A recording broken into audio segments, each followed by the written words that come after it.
بسم اللہ الرحمن الرحیم قال رسول اللہ صلی اللہ علیہ وسلم الدنیا سجن المؤمن و جنت الکافر۔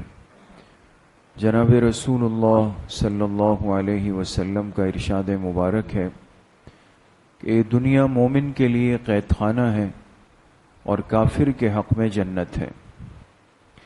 اس حدیث پاک میں اللہ کے پاک پیغمبر نے اپنی امت کو یہ حقیقت سکھائی اور سمجھائی ہے کہ ہمیں اس دنیا میں زندگی کیسے گزارنی چاہیے، ایک مومن مسلمان کو دنیا میں رہتے ہوئے کیا سوچ رکھنی چاہیے کہ میری زندگی اس دنیا میں کیسے گزر جائے۔ آج بہت ساری چیزوں کے لیے ہم ذہنی طور پہ، جسمانی طور پہ پریشان رہتے ہیں، اور ہر ایک کو ایسا محسوس ہوتا ہے کہ شاید اس زندگی کا حقیقی لطف مجھے نہیں مل سکا۔ اس حدیث پاک کو اگر ہم سمجھ لیں اور اس کی گہرائی میں چلے جائیں تو ایک بہت بڑی حقیقت آشکارا ہوتی ہے۔ مومن کے لیے یہ دنیا کیسی ہے اور اس کو کیسے سمجھ کے گزارنی ہے۔ فرمائے الدنیا سجن المؤمن، مومن کے حق میں تو یہ دنیا ایک جیل ہے اور ایک قید خانہ ہے، اور کافر کے حق میں یہ دنیا ایسی ہے جیسے کہ جنت ہے۔ تو بات واضح ہو گئی، قید خانہ اور جیل جس میں قیدی بند ہوتا ہے، ہم میں سے ہر ایک جانتا ہے کہ وہ جیل کی زندگی کو کیا سمجھتا ہے۔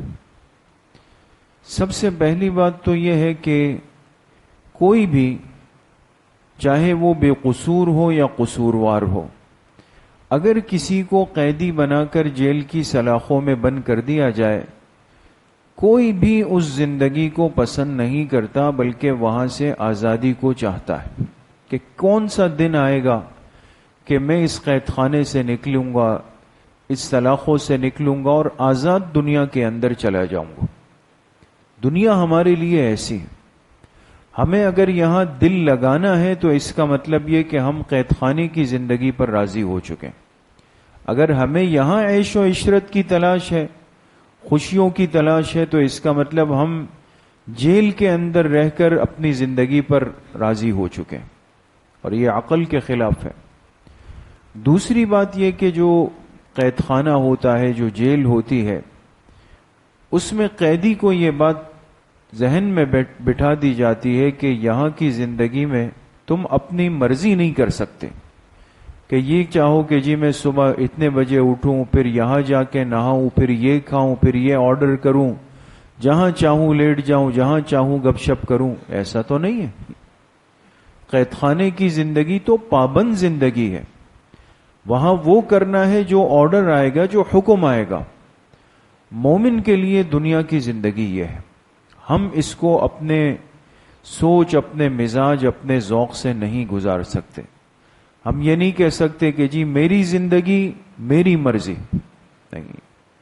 مومن کی زندگی اللہ کی مرضی، اللہ کی رضا کے مطابق گزرے گی۔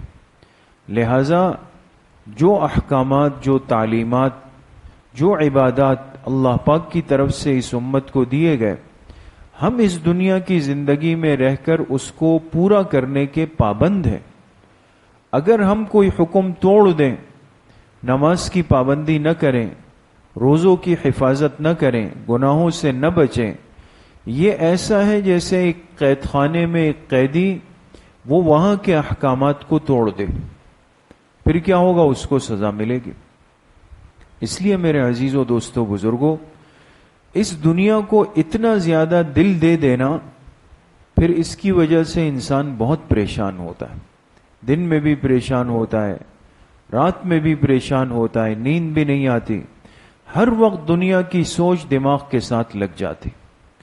تو اس حدیث مبارکہ کا استحضار ہم اپنے ذہن میں رکھیں کہ بھئی اس دنیا کی زندگی کو تو اللہ کے پاک پیغمبر نے ہمارے لیے قید خانہ فرمایا، اور بھئی قید خانے سے تو کب خلاصی ہوگی، ہم اس کے انتظار میں ہیں، وہ کون سا دن آئے گا یہاں سے نکلیں گے اور اللہ پاک سے ملاقات ہوگی۔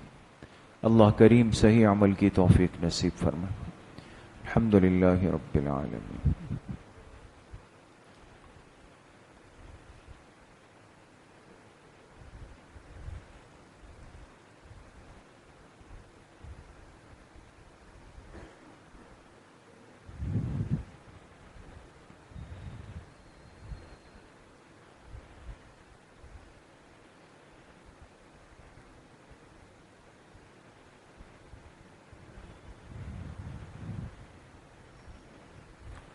وصلى الله وسلم على نبينا محمد وآله وأصحابه أجمعين برحمتك يا أرحم الراحمين.